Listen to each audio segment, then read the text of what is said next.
Good day, everyone, and welcome to another edition of Solve for X. That's right, we're going to be looking at similar equations like this throughout this tutorial and discussing how we can determine the value of X.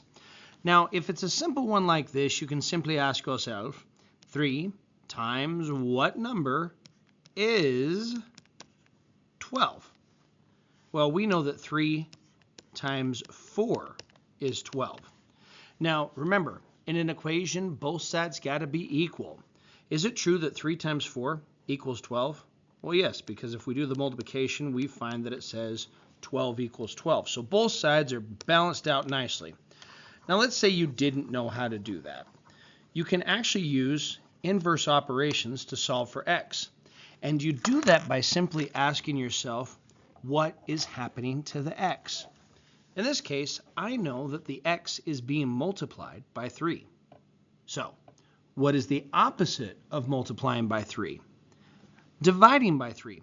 So, if I divide this side by 3 and this side by 3, I'll be able to see what the value of x is. Now, 3 divided by itself cancels out, leaving us x equals 12/3. Or whatever 12 divided by 3 is. And I know that 12 divided by 3 is 4. Thus, I can see that the value of x is 4. Now, let's see if that strategy works for other problems that are maybe not quite as obvious. What if I have, I don't know, say this.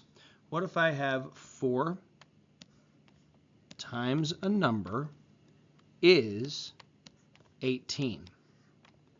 How do I solve for the value of x? Well, I ask myself, what is happening to the x? I know that the x is being multiplied by 4. So what is the opposite of multiplying by 4? Dividing by 4. So I can divide both sides by 4 to determine the value of x.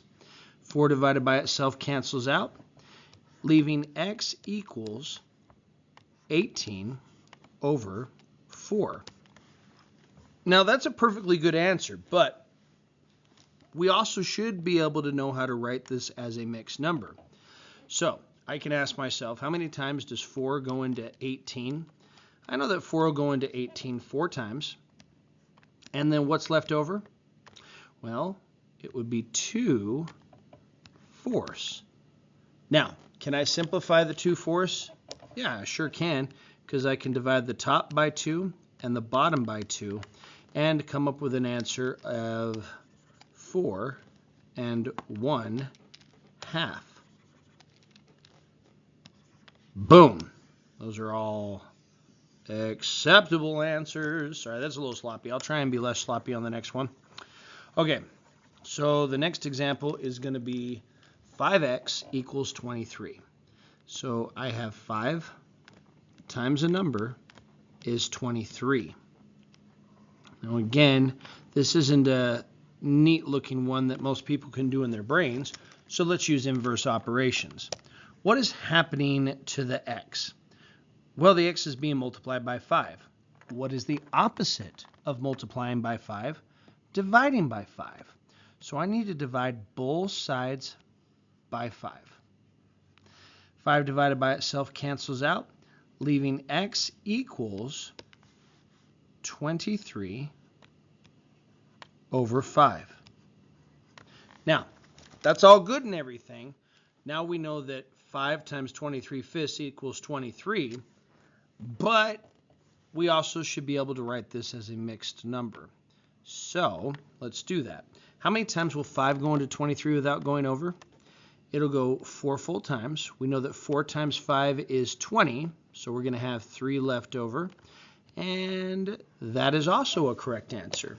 So x equals 23/5 or 4 3/5. Now let's try another example. Still working on my neatness, guys. Trying to work on it. What if we have something like this? What if we have 6 times a number is 25? What is happening to the x? Well, it's being multiplied by 6. What's the opposite of multiplying by 6? dividing by 6. So we're going to divide both sides by 6. And remember, 6 divided by itself cancels out, leaving our x equals 25/6. That is a valid answer that is written as an improper fraction, but let's also write it as a mixed number. And we do that by asking ourselves, how many times will 6 go into 25 without going over? Well, I know that 6 times 4 is 24, so it'll go 4 full times with a remainder of 1, and the denominator stays the same. So this is a perfectly valid answer. X is 25/6 or 4 1/6. Let's try just a couple more problems just for kicks and giggles. Just because I want to help y'all out. What if we were to do something about like this? What if we were to take 11x and we were to have that equal 53? Kind of hard to do that one in our head, but we do it the same way we've done all the other ones. We just ask ourselves, what is happening to the x? Well, I know that the x is being multiplied by 11. What's the opposite of multiplying by 11? Dividing by 11. So I'm going to divide both sides by 11. And as per usual, 11 divided by itself cancels out, leaving x equals 53/11.